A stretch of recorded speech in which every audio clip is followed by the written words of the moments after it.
Welcome to Quail Ridge RV Park. There are possibly hundreds of RVs. Quail Ridge RV Park office is a brick building instead of kind of a smaller wooden building.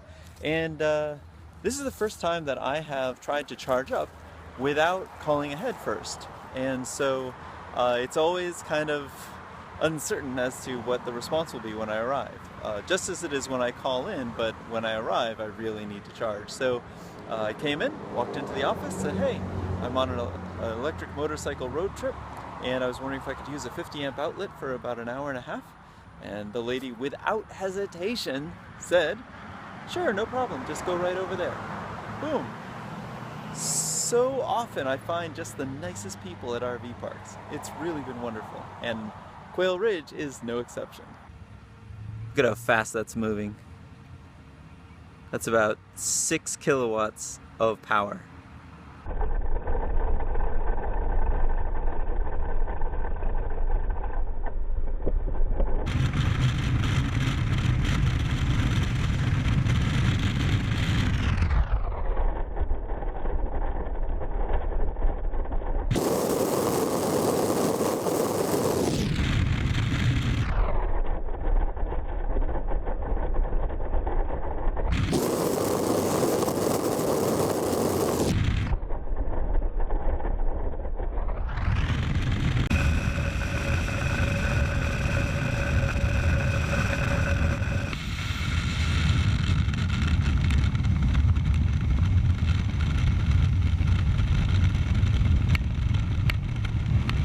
Hidden Valley Mobile Home Park just had a lovely chat with the owner, Janet Casey, but it was a little dicey there for a moment. The 50 amp connection that I have has 3 prongs because I took one of the prongs off. It's not doing anything. Fortunately, she just brought it in to her husband, who has been an electrical engineer for quite some time. Let him look at it. She came right back out. I knew it'd be fine. And she said, her husband said that it would be fine. It wouldn't do any damage to their 50 amp connection. She also gave me some advice that ever since the military or the government doesn't allow people to cross over the border, that the town on the other side has really gone away. There isn't much there. So she recommended not eating the food because the 2 restaurants that were good are now on this side of the border.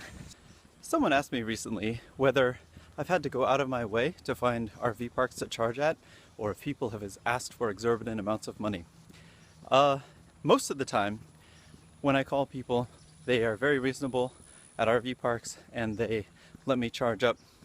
Sometimes they'll ask for a little bit of money, but once they realize how little it is, they'll let me charge for free. The woman who owns the RV park, once she figured out that it actually would be just $1 or $1.50, she just said go ahead and charge. And talking with me was $1.50's worth of entertainment. So I feel like I'm a paid actor now.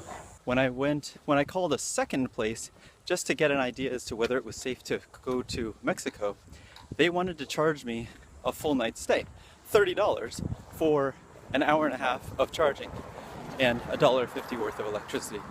So if they were the only spot available, then I would have had to have paid that. Fortunately, there are like 8 RV parks that have 50 amp service, and so there's no way I would have had to stay there. So I have sometimes had to go to a second RV park if the first RV park is asking for what I think is an unreasonable amount of money for to charge. But most of the time they're very amenable. The Brown Bag, highly recommended as the only place that won't make me sick here in Del Rio. Well, nothing says I'm enjoying my summer vacation while walking 1.5 miles in the hot sun, wearing jeans and heavy black boots. Yeah! Del Rio, Texas, almost there. Woo!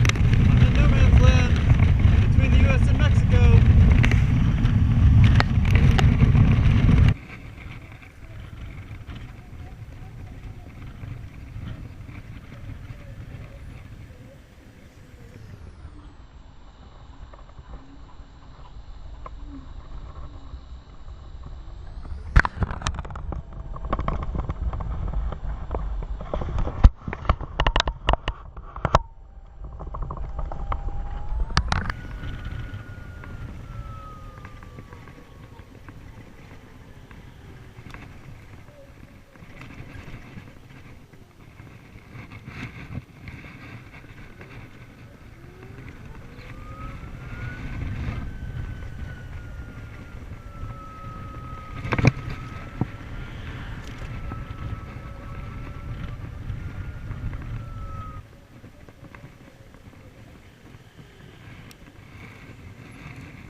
Made it to Mexico, Ciudad Acuña. This is where I am, Alto instead of stop signs. Having a grand old ride through here. My new buddy. And your turn, Terry. Come on down, we'll have lunch. Just went to Mexico on my 2014 Zero SR. There's the border, my immigration. There's my bike. Welcome to Texas.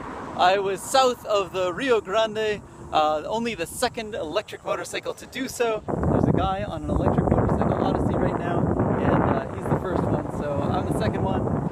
Next up, we got to get Terry Hirscher down here, and then we'll have a trio. So it's a good time, and I'm glad to be back in Texas. I read a lot of terrible things about what goes on in Mexico, but back in the USA, ready to start the trip home. Made it to Mexico, back in Texas. Here we go. Woo! Yeah!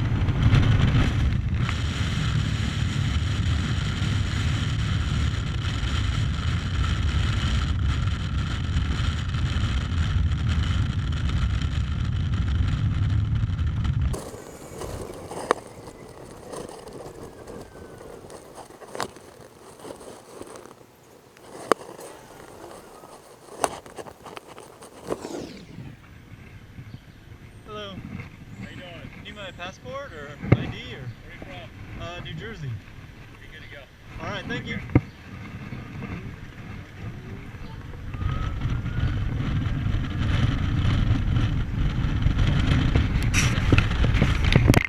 That's easy.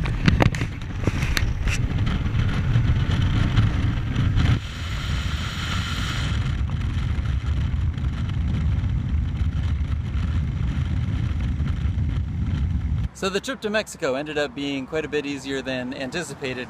There's a lot of concern because I read all the government advisories saying don't go to Coahuila, which is the state of Mexico that borders Texas. There's a lot of drug traffic and there's territory wars basically going on. So even in the daylight there will be gunfights.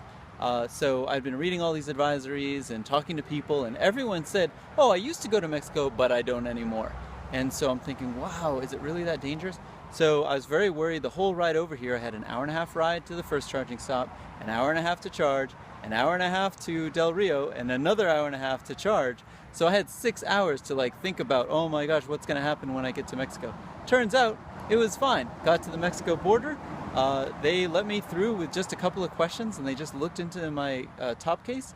And then I rode around Ciudad Acuña, and then I went back to the border and went to the U.S. one. And the U.S. border patrol, one of the guys was a biker, and he had heard about Zero motorcycles. So he was asking me all about the motorcycle, and I just answered 2 questions about what were you doing in Mexico, and that's about it. So I can't remember what the other question was, but basically it was very easy. Nice people at the border patrol, and then I'm going back to San Antonio. So there was a lot of worry, a lot of planning that went into it, but when it's all said and done, everything worked out.